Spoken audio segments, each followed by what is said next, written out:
Tu t'es déjà dit qu'à chaque fois que tu obtenais quelque chose que tu voulais, la satisfaction et la joie d'avoir obtenu cette chose n'ont pas duré très longtemps? Je vais t'expliquer pourquoi c'est le cas et comment changer ça. Donc par exemple, disons que tu voulais une nouvelle voiture, t'en as rêvé pendant des mois et une fois que tu l'as obtenue, t'as été contente pendant une semaine ou un mois et aujourd'hui elle est complètement rentrée dans ton quotidien, t'y fais même plus attention et ton esprit il est complètement focalisé sur une autre chose que tu veux mais que tu n'as pas dans ta vie. Et ça c'est ce qu'on appelle l'insatisfaction et tous les humains en ressentent à un moment ou à un autre dans une plus ou moins grande mesure.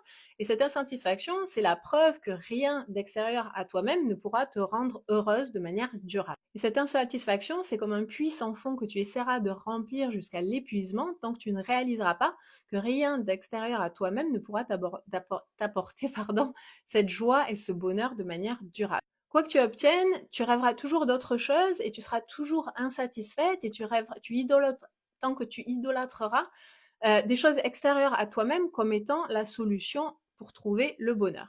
Le bonheur durable, il ne peut venir que de toi-même et c'est quelque chose que tu te donnes à toi-même. C'est une décision de te sentir bien, quelles que soient tes circonstances extérieures actuelles. C'est un choix de rendre ton bien-être inconditionnel, non dépendant des circonstances extérieures.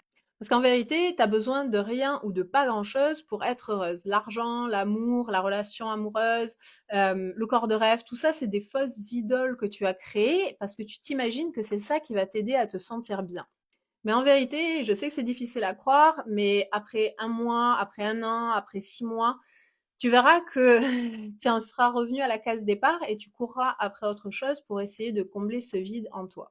Et en vérité, ce que tu veux, ce n'est pas ces choses extérieures. Ce que tu veux vraiment, c'est les émotions que ça va t'apporter, c'est-à-dire de la joie, de la sécurité, de l'amour, du bien-être, de la sérénité, etc., etc.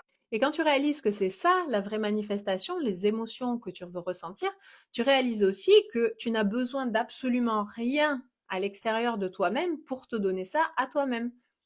Et très ironiquement, c'est justement quand tu te donnes enfin à toi-même ce bien-être de manière inconditionnelle que ce que tu veux apparaît enfin dans ta réalité physique. Pourquoi? Parce que tu n'en as pas besoin pour te sentir bien, c'est juste la cerise sur le gâteau.